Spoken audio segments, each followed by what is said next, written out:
Okay, very good evening to you all, and welcome to our session for this evening. And I promise you that we are going to have a very interesting session for this evening. And I believe that we are very privileged as well to have with us Jamie Queen, our immediate past president.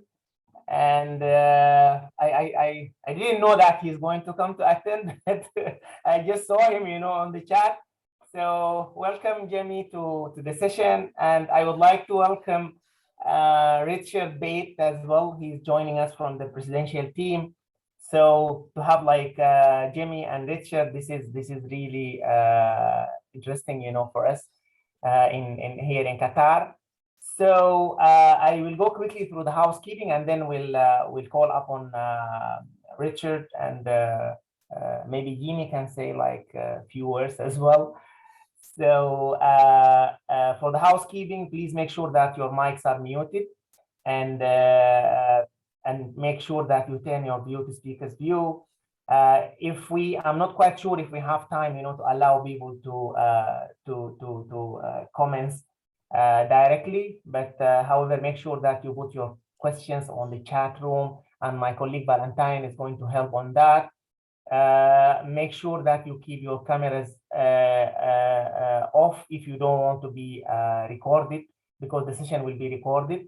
And you may also type your questions, as I said, in the chat room, and the meeting will be locked after 20 minutes from now. So with that, I would like to call upon our first speaker, Richard, to say a few words. Richard is from the presidential team, and I have just come to know that he's currently in Riyadh, very close to us. So and then after that, I will ask Jamie to say a few words to the session. So Richard, please.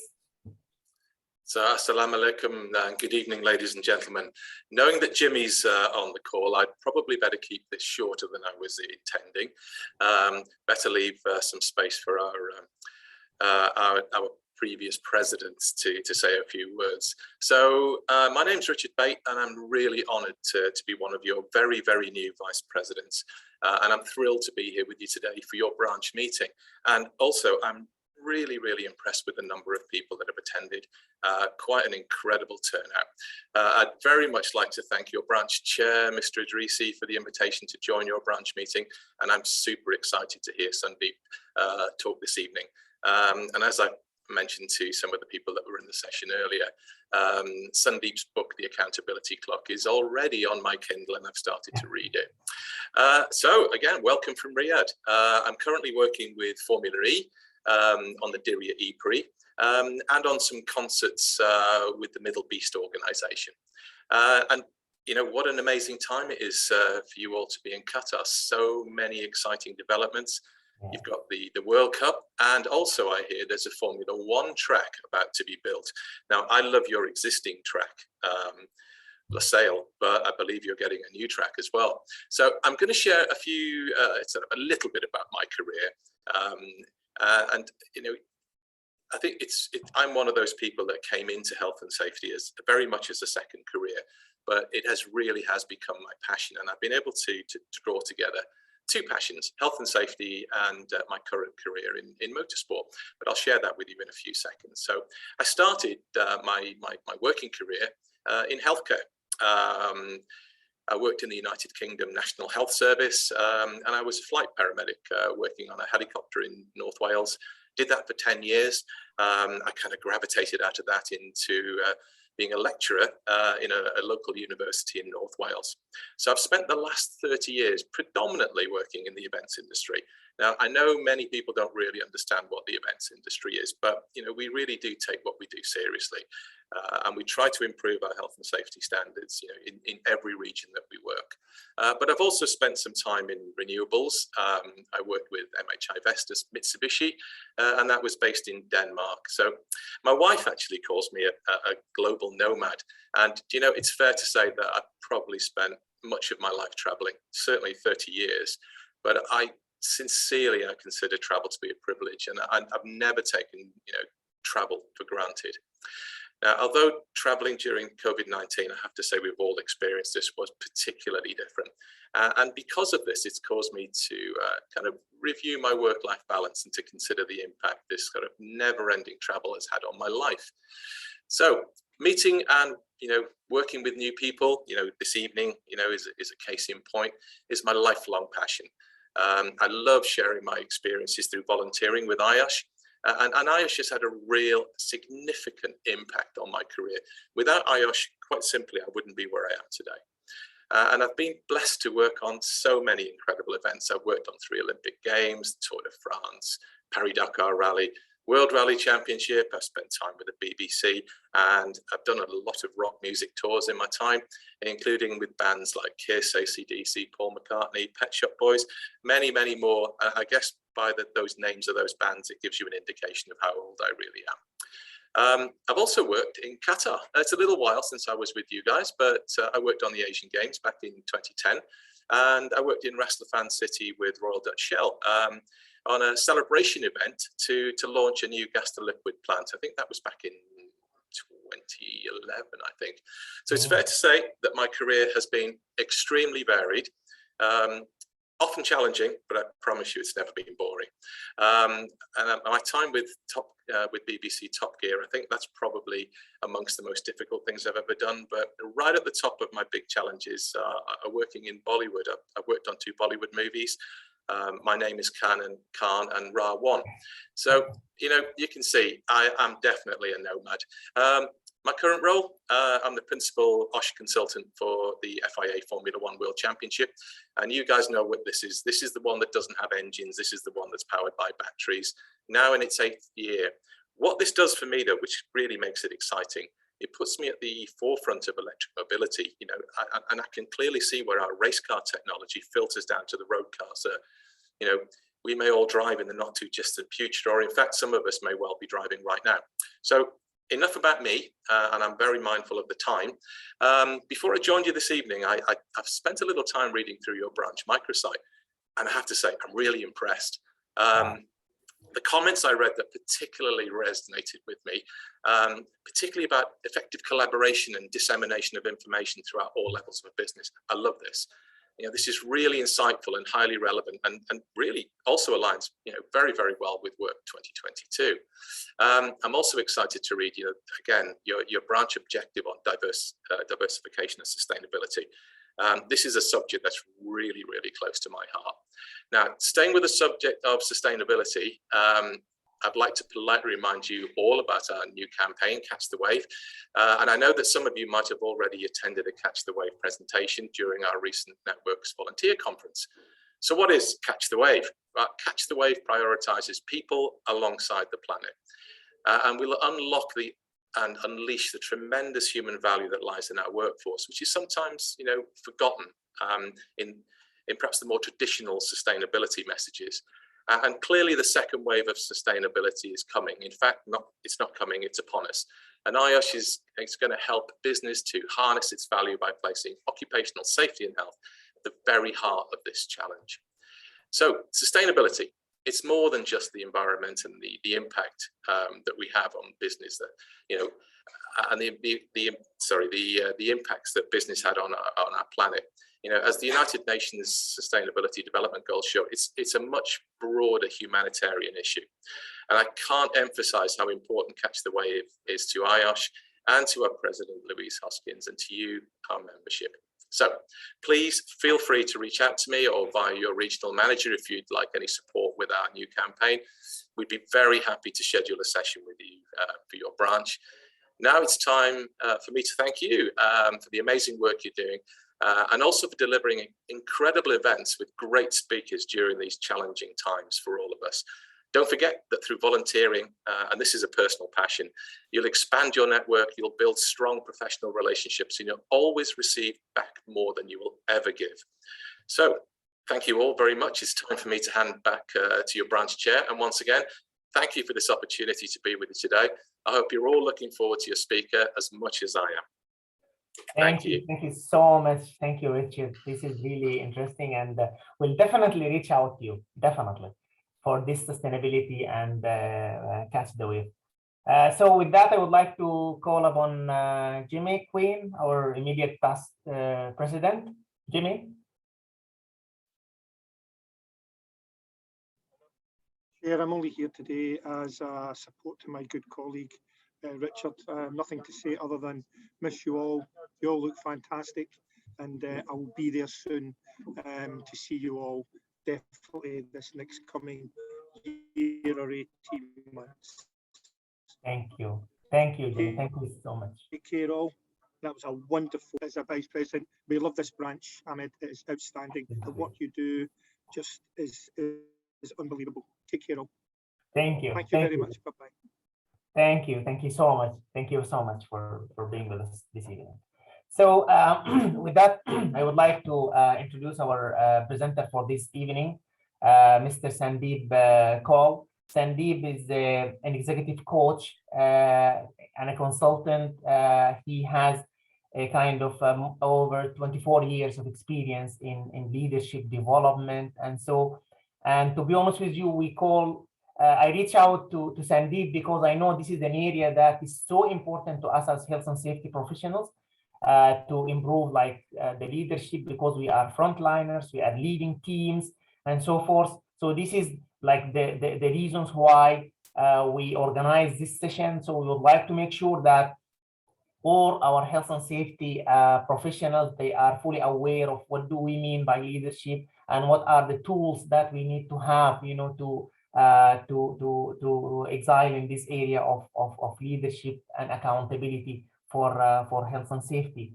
Sandeep is an author of a book, The Accountability Clock, and I haven't read the book yet, but definitely it's in my to-do list.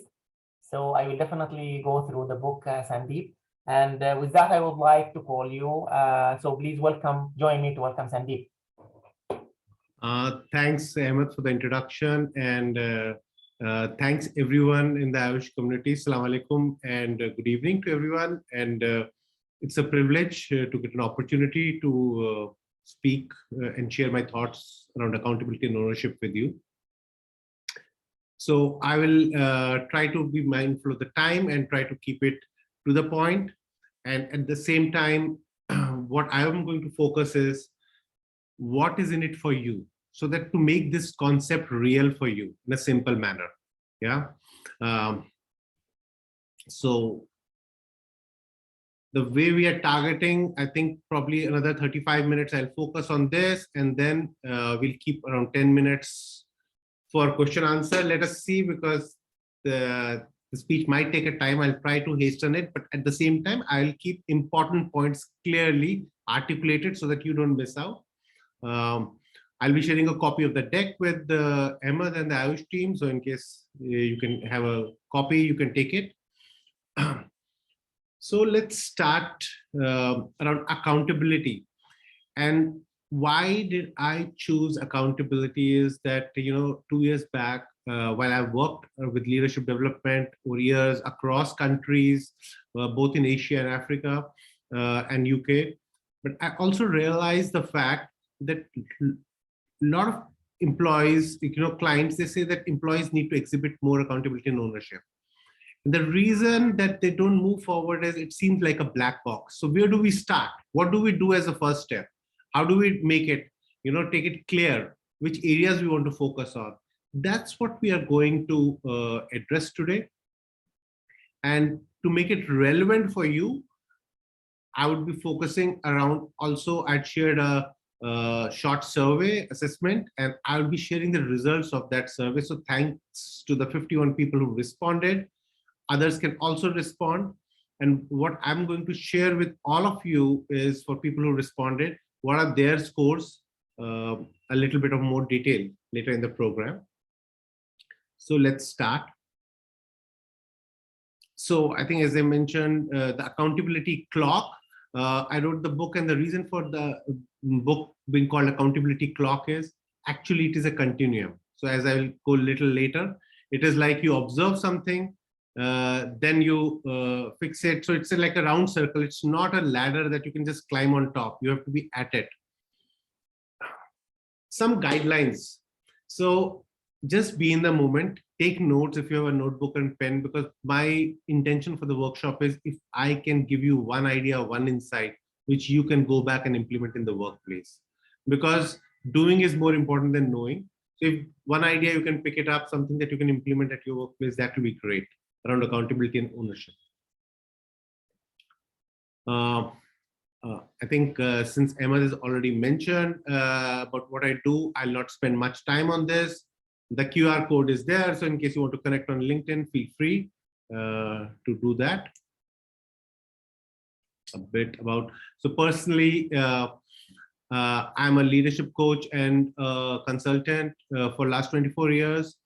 And I also I volunteer with the Cherry Blair Foundation to help women entrepreneurs globally, because that's a passion cause that I'm quite passionate about. So today, what are we going to cover? We are going to cover current reality. What is accountability culture, and how do you build it in your business teams? These are the three things that we are going to focus on. And we'll go into depth of each one of them. So in the current reality, I'm going to look at how is the world currently and how do we respond? Because all of you are health and safety leaders.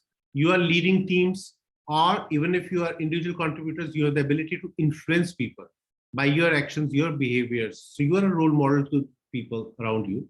Then we look at what is accountability culture. Before that, I would focus on what is accountability. Because a lot of times people confuse accountability with responsibility. But accountability is much broader. It's not responsibility alone. So we'll get into that. So what's the difference between accountability, responsibility, leadership, and delegation? These four things, I'll give you a very simple example, no definition, just a simple example. And how do you build it in your teams? So let's start.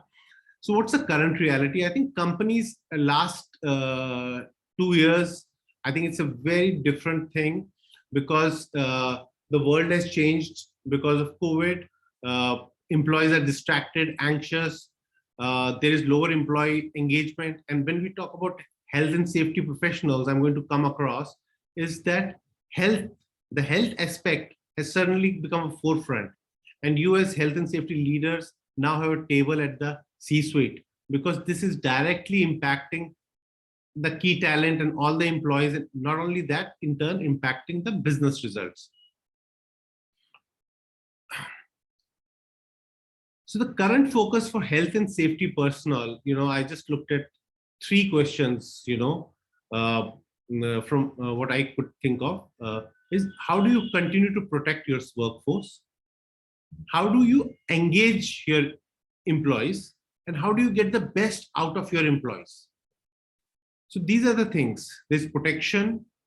Then level 2 is how do you engage them? How do you get them best out of your employees? Because if you are able, as health and safety professional, able to get best from your employees, later in the presentation I'll focus on, is that it will not only, it will help them contribute more, which in turn will help them become more innovative. It will help the company in the business results. So it's not only a simple thing about mental health and well-being.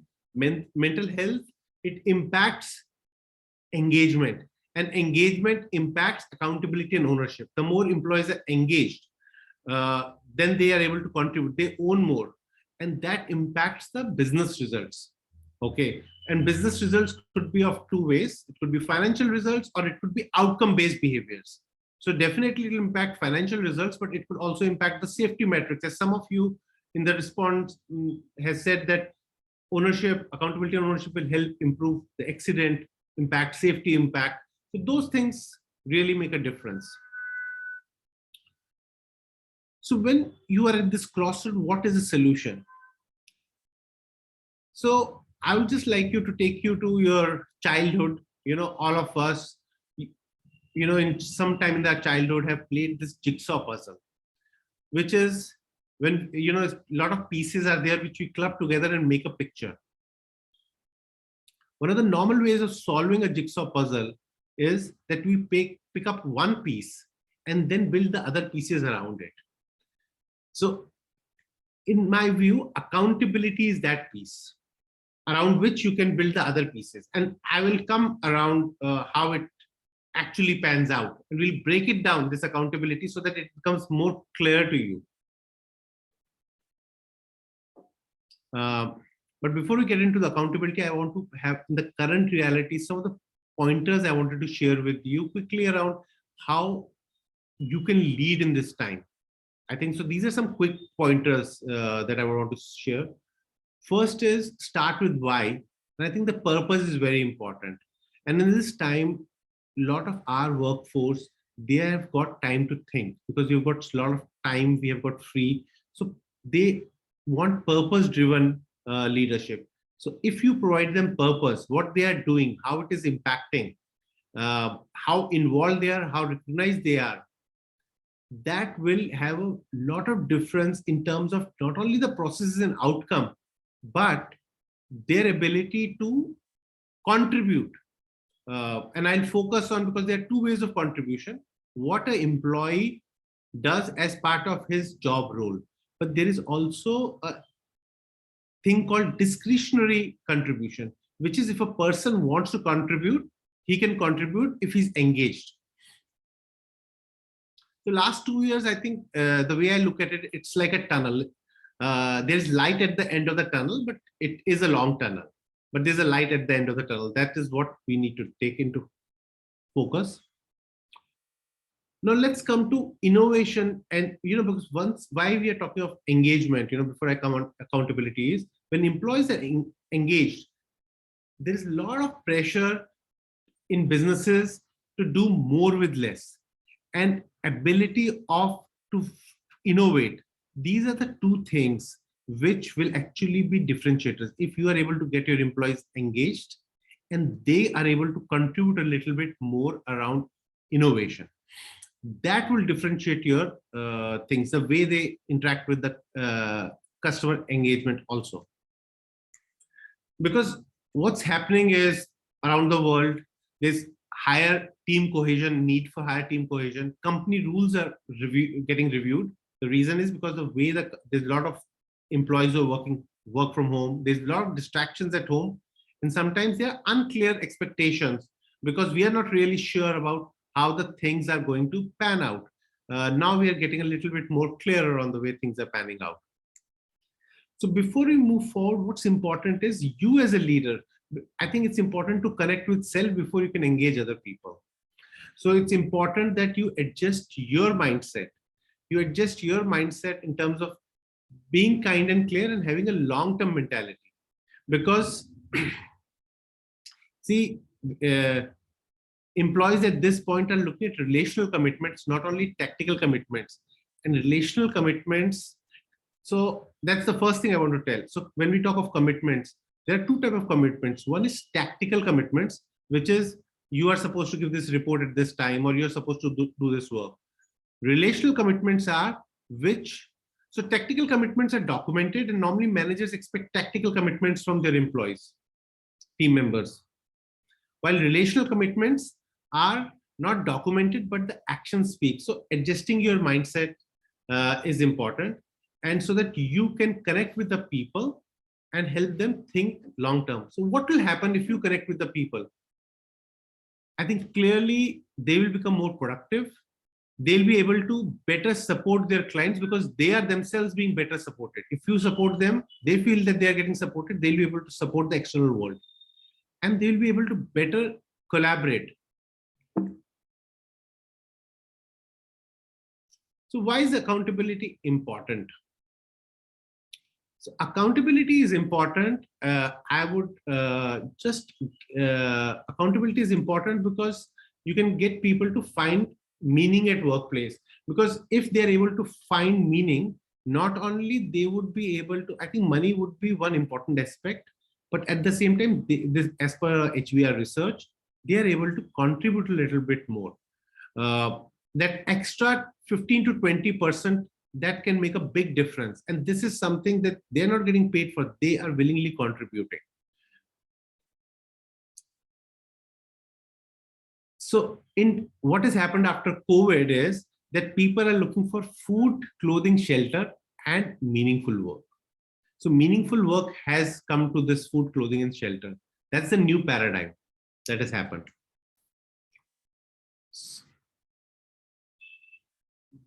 Emma, do let me know if I'm walking a little fast. Just a moment. So this is the last slide on engagement before we move into the accountability piece. I think once employees are engaged, they find meaning at work, they will be more confident about their future.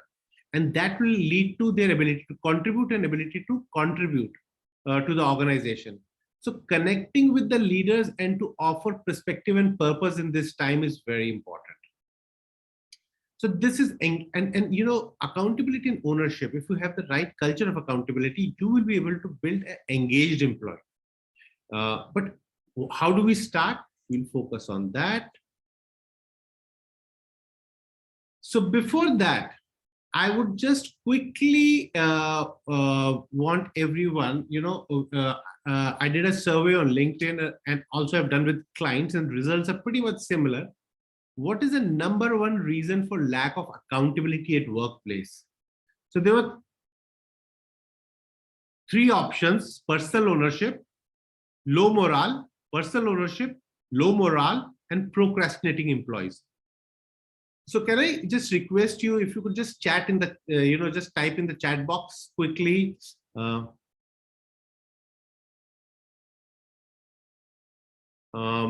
What, and then I will share the survey results. Maybe we'll just have 30 seconds for everyone to type in the chat box.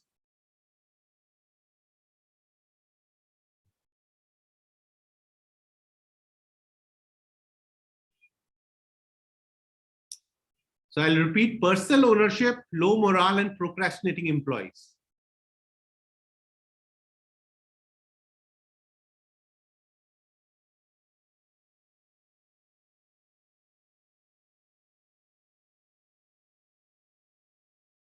So we're getting quite a few replies.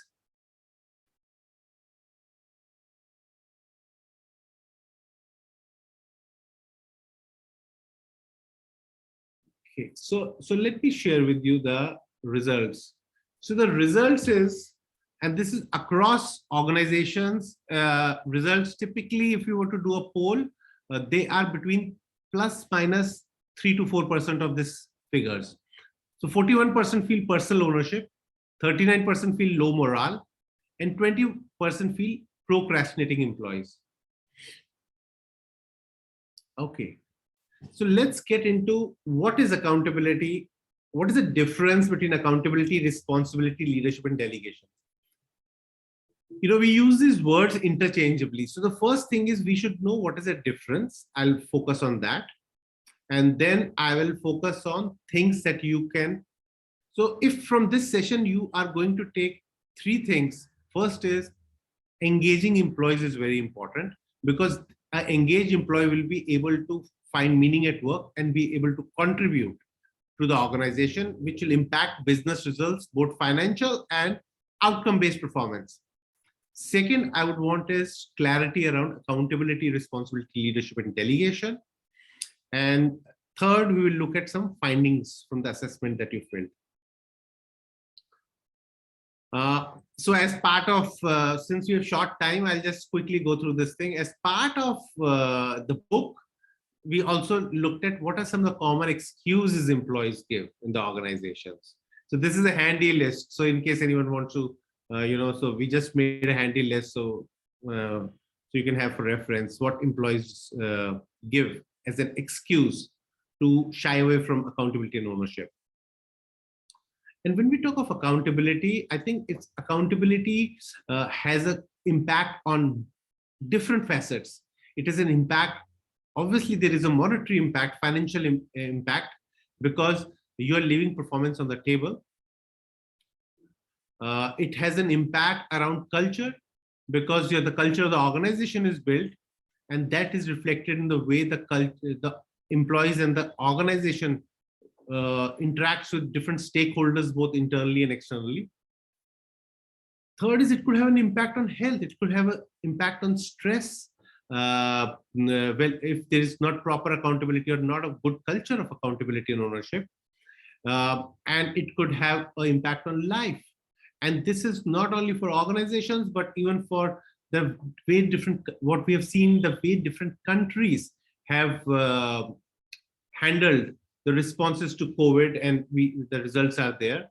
So like where leaders have not demonstrated the right way of leadership. So quickly on the book. So this was the book basically was written around, there's lack of Asia specific material. So this is a bunch of case studies which are Asia specific, which you can relate to. So today is a reset moment. So what in the book, what we have covered is around society, because accountability starts with the society, because employees come from the society, and then it's around organization. And the 4-step framework that we've used about accountability clock is observe. You first need to observe and acknowledge something before we act. Then you own it, and then you fix it. And the last step is very important. You repeat it. And why that is there is because it's a continuous thing. Organization is a living organization. It's made of individuals. So you need to continuously be at it. And that is why we named the book Accountability Clock and not Accountability Ladder or Bridge, because it's a continuous thing. So there are some assessments on the book. I'll not get into it. Let me get into what is the difference between accountability, responsibility, leadership, and results. Yeah. So I just took an example of a teacher. So these icons on the right hand side are basically some case studies we have done in the book. But every one of you have gone to a school taught by a teacher. So let's see what a teacher does. How does a teacher demonstrate? Why I'm using an example of some professional is because it's easier to remember than any definition. So if you look at a teacher teaching students, the teacher is accountable for results. He or she is responsible for holistic development of students. Holistic. So accountable for results, but responsible for holistic development. So the child grows in different facets of personality, not only one particular area. Then the teacher demonstrates leadership by inculcating values. So here in the book, we have given the example of Chernobyl. So the teacher leads by inculcating values. And third is a teacher delegates homework. So just to summarize, a teacher, so accountability is for results by the teacher, responsibility is for holistic development, and leadership is by inculcating values, and delegation is homework that a teacher gives the students. So if it is clear, just type clear in the chat box, just so that I know that everyone is clear. So super. So this is, because instead of going by definitions, let's make it real, so that then we can go back at workplace and communicate this thing in a language that all our peers can understand. Yeah.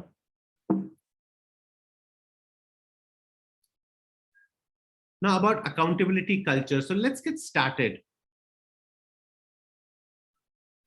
First is that I think if you need to drive a culture as leader of accountability and ownership in the organization, you personally need to have the resilience.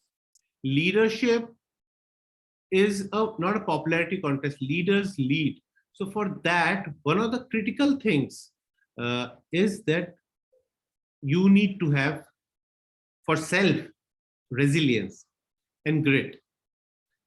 Now, this is a very subjective term, but during my research, what I found is, so there is already a test for grit and resilience. You can understand. So I've shared the link. So this is the QR code. So you can directly go and take a test. It's just, it will just take around 2 minutes for you to take the test. Don't do it now because you're short of time. but you can do the test. So this test basically is on a scale of 5. What it means is, if you are scoring below 3, then it's really, there's an issue that you need to work on. If you're between 3 and 4, you need to work on building grit and resilience before you start impacting people around you. You need to build your leadership skill on resilience. And if you are above 4, you basically need minor tweaks. You are there. So that's a reference when you take this test. Now, how do you build a culture of accountability in your organization? I think it revolves around team. Because if we look at leadership, your interpersonal effectiveness, building culture is very important. So what I did was also for your personal, if you want to implement something, is a 12-week blueprint plan I made. So it will be shared with you. I'll not get into it right now because I want to get into something around the assessments, because that will bring the accountability culture very clear to you, everyone, if you want to start there. But you can refer this if you would want to build a program for you and your employees in the organization. Happy to help you in case you need any guidance. Now, we'll get into accountability and teams, because normally results are with teams. We work as teams. So here I've shown, what happens is that there are teams that avoid accountability and there are teams that hold one another accountable. And what happens is, when you hold each other accountable, you ensure that poor performers feel pressure to improve.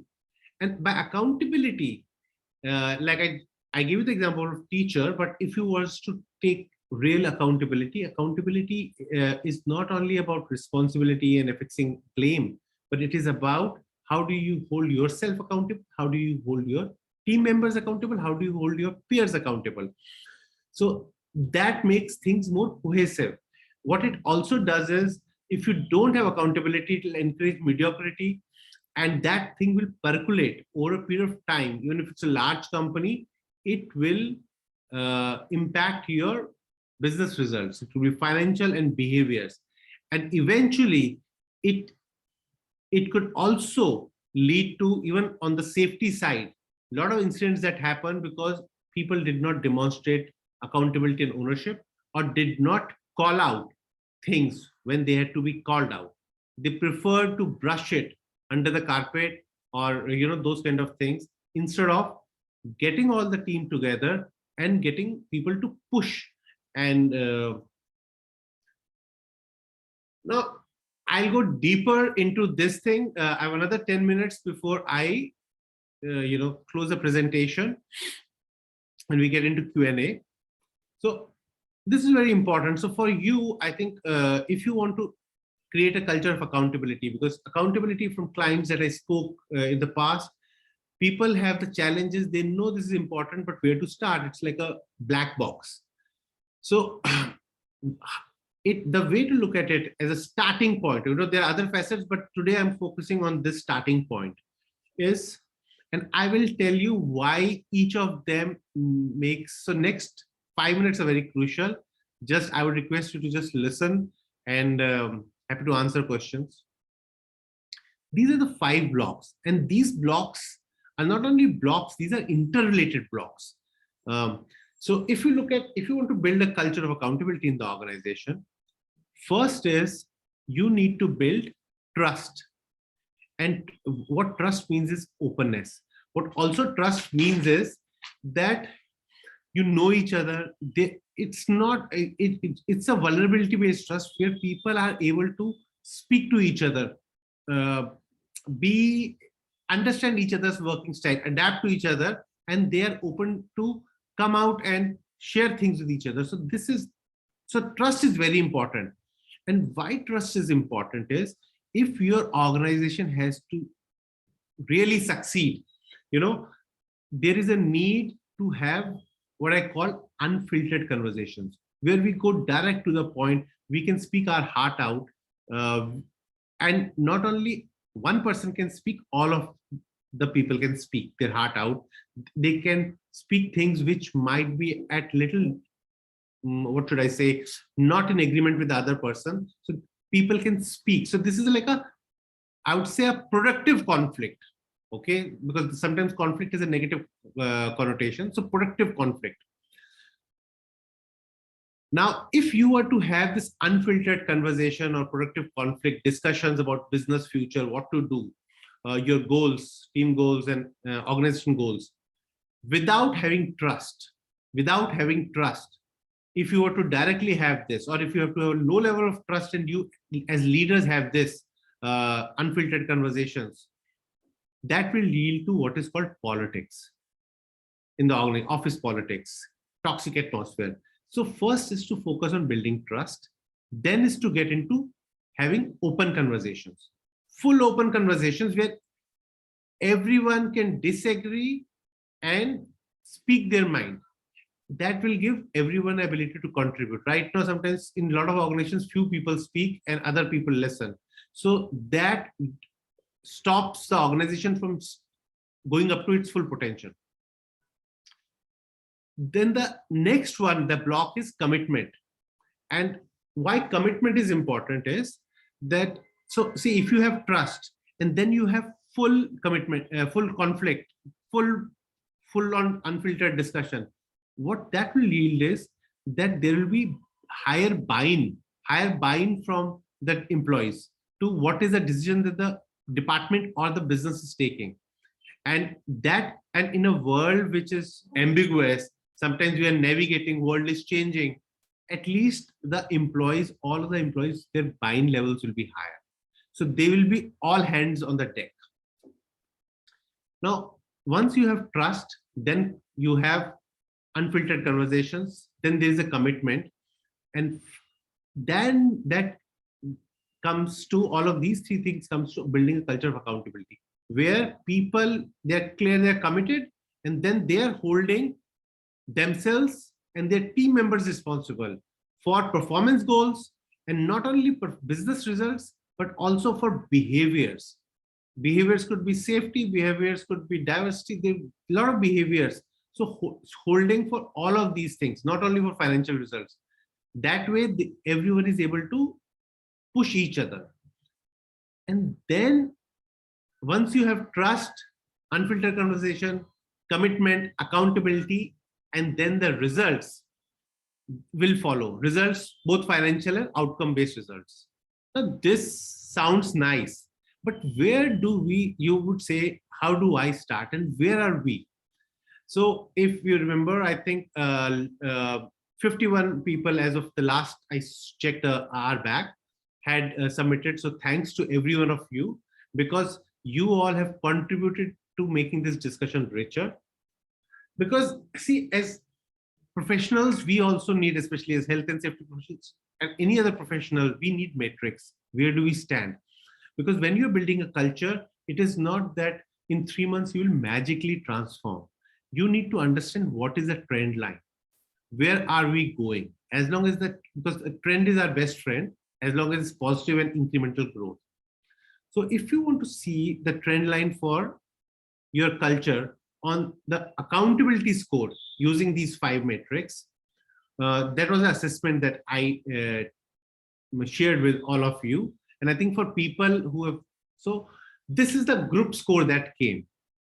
I mean, of all the 44 people, which was 70. Now, which means that there is work to be done. So I'm talking about the group level. And this is the aggregate score about where are you on accountability culture. So as a group, so this is on a scale of 1 to 100, normalized. Now, this means that there is some work to be done. But what you need to go is, so let's go a little deeper into this, the story behind the numbers. So this is the story behind the numbers. If we look at accountability quotient, which is the accountability culture in the organization, the average was 70. But the interesting thing was the range is 41 to 88. Same with trust, conflict, commitment, accountability, and results. And why, and I think what I'm going to share with you all, people who, because I think every one of you knows the importance of building a culture of accountability, and you want to make a beginning. So everyone who's contributed on putting in the assessment, I'm going to share your respective scores on these areas, because you might be doing good in some areas and not so good in some areas. And I'm also going to share what could be ideal and some prescription around that. I would mail you. And for people who also, the link is there. So if you mail it by tomorrow, so maybe by next week, I'll share so that every one of you have a roadmap. So that because, and if you look at here in the scores, the lowest score is around trust. Okay. Not only on the average side, it's 65, and on the range also 40. Okay. And that if you want to start somewhere, first focus on starting with trust. This is the average thing, but I'll be sharing with you respective specific, your company specific people for who have contributed. So you have, so what you will get from your scores is, one, you will get areas that you want to build on. So you can do it internally or you can do it externally, but you'll get a starting point. Number two is, you could also potentially, the second thing what I've seen working very well with organizations is, see, you as leaders have filled this assessment. Now, these are the scores of you as leaders. Imagine if your team members in their mind have a different view of these areas. So bridging that gap is also very important. So as a leader, how you are able to assess the culture in the organization. That's the second thing that you can do in case, so that's optional, but that is specific to the organization. That's another thing. And I would share with you what are the average scores. So a lot of the times you could pick up one or two areas and start moving. As a first thing, start working on trust. For people who are low on trust, I'll share the scores. People who have not done the assessment, you get this thing available where you can work on it. This is a QR code. You can take a photo and just still you have time till tomorrow, and I'll be happy to share short results with you. So this was the presentation. I've kept it short and sweet. I'm just summarizing it. Accountability and ownership is very important, because you as health and safety leaders, I think first is there's a need for employees to be engaged and feel ownership, because you need to get them to contribute in a world where they have to do more with less, and the world is uncertain externally. So if things are uncertain externally, at least internally, you can get a cohesive culture. Second thing is, accountability is different from responsibility. I've shared with these things. So because you can pick up which are the areas that you want to focus on accountability and start making it. As a basic minimum, focus on trust, because that is the foundation of a building. As safety professionals found, with foundations, you can build tall buildings. Don't work on results directly. Yeah, this is from me. I think this is about, I think we're in time for question answers or anything that you would like to share. I just kept it brief, and my book is available. Feel free to buy it on Kindle, or I think in markets like UK and all, it's available on print also in US and UK on demand. So happy to, and in case somebody wants to speak later, feel free to connect. I'm done, okay. Ahmed. Thank you. I tried to crunch so that we meet the time. Sorry, it was a little fast paced. Okay, thanks, Sandeep. Quite impressive that you're able to keep this. It's kind of an extensive topic, but you're able to keep it within a short time. Thanks. We'll go to the Q&A section now. I've got about 7 questions, but I think, guys, please, if I don't take your question, please, we would have to take it up later. I will drop you an email because we don't have so much time on our hands. Now, the first question to Mr. Sandeep is, the key to success is to adapt to change. What changes do you see in the near future? So, you know, the changes, I think in the next 2 years, okay, what is going to happen is that, and this is not me, but Peter Damides, he's a futurologist. He has said that what change happened from 1800 till now. same change will be there in the next 2 years. So which is like a tsunami of change. Now change will happen. I think things which we can't control, we should not focus on to the extent possible. So what we can do in this environment is we can do a couple of things clearly. So number one is we should connect with self. Okay. We should connect with self, because I think you need to connect with self before you can connect with others. Number two is we need to be also, I think, in a world which is getting automated. Okay. I'm just telling what people can do. In a world that is getting automated, this automation is impacting all areas and jobs and other things. One thing that people can do is invest some time on their learning and development. Okay, in different areas. And because the skill that is really going to stand out is interdisciplinary intelligence. So I'll repeat, interdisciplinary intelligence. So if, for example, I'll just give an example of my daughter because that's the easiest, because I know her well. So she is studying politics and anthropology for critical reasoning. She has a machine language, and she wants to make a career in investment banking, which is she's doing. And she has some interest in biology. Now, when you do this thing, a lot of times you'll say, what do we do in this world? I mean, I'm not qualified for interdisciplinary things. Main thing is you need to open your mind, explore for the possibilities. And I'll just leave one example with you of an individual, because I think one is that you need to work on yourself. Second is that you need to find role models who are doing this. And I will just, for the audience, just brief one role model I'll give, because everyone talks about machine learning nowadays, and Amazon is quite big in machine learning. AWS is one of the biggest ones in the worldwide. So I would encourage everyone to get an interest on machine learning. And the person that I would want people to follow is a person on LinkedIn called Ali K. Miller, ALLIE K. Miller. And the reason why I'm giving this name, three reasons. Last one is the most interesting. First is that she is the most followed Amazon employee on LinkedIn. Most followed Amazon employee on LinkedIn. Second is she is global head of machine learning at Amazon. But the third one is most interesting. She is not an engineer.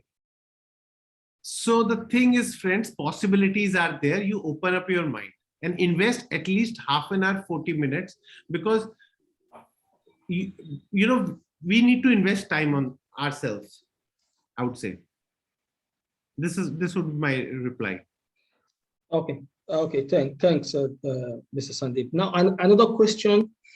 Leader can build this environment of trust. However, if employees will be open, someone said leaders can build environment of trust. Right. However, if employees will be open and expose their vulnerability, then it may cause them to lose their seat in the team, where everyone is a yes candidate. They say yes all the time. As an employee, what are the indicators to look for that can help in deciding if there's a high level or 100% of trust, and how people can open up to their leaders without fear or without getting retribution? I think some of the signs are very important. As you're saying, from a leader perspective? Absolutely. No, not from a leader. Now, people are saying that leaders can have to create an environment of trust where employees can talk to them freely, say things without thinking of being harmed at the back or losing their jobs. So they're asking, what are the indicators for this? Okay, so some of the indicators is that team members, employees, or the leaders are not forthright in sharing information. Absolutely. Okay. Sometimes it is also that when professional failures and success happen, they're not sharing. People hold grudges against each other. Okay. Also building trust. Sometimes I would just give one element, because sometimes it could also be from culture to culture, it could be different. So when I look at the Asian culture from the Western culture, sometimes it could be different. So we also need to be, sometimes it starts with knowing each other well, knowing each other as a basic level. Now, if you have I was talking today morning to a client, and so 16 direct reports, and I asked one thing to the person. One question was a small thing that, so he was a senior leader. Ask your team members, and these are a B2B company, how can they contribute their passion to business goals or passion and strength with each person? Because if you want people to be engaged, they need to bring themselves to the workplace. So somebody has a strength that can be done, and that person can share with other people. Now that leader, when he started writing, only 3 people's strengths, passion he knew. So first thing is to get to know each other. I would say these cultures, because I think the Asian is a little more relation dominated rather than compared to Western culture. Did I answer the question, please?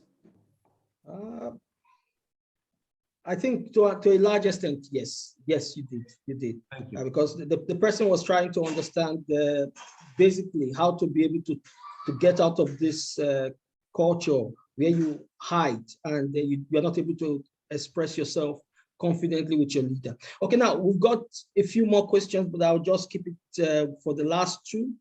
Someone was asking how to build trust in an organization. How to build trust? Yes. In an organization. Correct. I think you start in an organization, you start building trust by doing a couple of things. I think the leaders need to lead in this, and the leaders need to first create an environment where employees feel safe. You need to create that culture of psychological safety where the employees feel comfortable. Because you can't be, if the culture is not of safe culture, they will not be able to contribute, and you can feel it. And when you feel it, this is a continuous process. When we did the assessments, I'll be sharing the results with everyone. Where do you stand? So you know that. So ideally, I would say that once in 6 months, you should do it and see like a trend line where you're going. And for each of the areas, you take small things. So it could be about creating a culture where professional success and failures are shared. Okay. And that I think a leader leads. Okay. I think the leaders need to be the role models before the employees do. Employees will not directly start contributing. There will be some employees, but there are a lot of them on the fence who will mimic the leaders. So working with leaders need to work before they lead the teams. Okay, and then the last question. And sorry, one more thing. Sorry, just quickly, I want to add on this. I think that's an important point when leaders want to work is they need to focus. One of the things that leaders can do is they need to start keeping 10 minutes a day around journal writing, which means self-reflection. Because what people do is leaders, they don't do new mistakes or new things every day. There are some 3-4 patterns that are happening. And one is that once you're in the moment, you don't realize it. But once you review the things after 4 weeks or 2 months or 3 months, you see how the things have panned out. And those 3-4 patterns, if you can get the leaders to identify and take action, then that will percolate to the organization. So leaders can maybe start journal writing. And yeah, that would be very useful in my experience. Okay, and then the last question. Someone was saying that from this breakout section that you did, you said that personal ownership is one of the major causes of this leadership issue. Now, the guy is asking, why blame employees if it is about leadership? Why do you have to blame employees? Why should employees take the blame for this if leadership is actually responsible for this? So I think, and that's why when I started the session, I think this is addressed to the health and safety leaders. And yes, there might be some people who are managers and leaders today, but there's people who are working on it. So sometimes you need to take assumed leadership, okay? And yes, it is primarily the leaders who are leading it. I was not, but sometimes employees also, because they are not engaged in their work, they don't contribute fully. So we think that their reason actually is, so they are disengaged at work. a lot of employees. So they may not contribute. But the real reason why they are disengaged is because of the leader mostly. Okay, so it comes back to, but apparently it seems that the employee is disengaged. So, and so his responses, so we just look at the first thing, which is the response of the employee. But what is the root of that response? So, you know, so a lot of people who have responded on personal ownership is because they're not going to the root cause of it. They're just ascribing the blame to that person, that he responded like this. Okay, thanks, Mr. Sandeep. At the end of the day, the objective is that we have leaders who can lead from the front, walk the talk, and pay particular attention to make sure that accidents are prevented at the workplace. Thanks, Mr. Sandeep. Over back to Ahmed for this. Thank you. Thank you. Thank you very much, Valentine, for facilitating the Q&A. Thank you very much, Sandeep, for this interesting presentation. And I'm pretty sure that the topic is a very wide topic that we cannot cover it, in one session. So we definitely need more time, to kind of dive deep into these topics. I would like just to give like 30 seconds to Richard for a closure, because I know that he has like some points to raise, before we wrap it up. So Richard, please. You are muted. Sorry, I was trying to do that. I was trying to be clever and use the space bar, but it obviously didn't work. I found that a fascinating session, and there's several things I found really engaging this evening. Apart from the speaker, who obviously was excellent, thank you very much. In most of the branch meetings that I've attended, you don't tend to get so much feedback, and I think all of the membership that have joined this evening have had salient points, raised really valid questions, and I believe they've been answered very well by our speaker. So I'd just like to thank you very much for this opportunity to be with you this evening, and I hope that you'll ask me to come back, and hopefully in the not too distant future, maybe I can even come over and meet you all in the real world. That would be a fantastic opportunity. But again, thank you all so much, and a fantastic session with a great attendance. You really should applaud yourselves. Absolutely excellent turnout. Brilliant speaker, very well organized. Thank you all. Thank you very much, Richard. Thank you all for joining us. Thank you, Sandeep, for this interesting presentation. And definitely, Richard, we are going to reach out to you for that Catch the Wave. So thank you all, and have a very good evening, and looking forward to see you in the next session. Bye-bye. Thank you.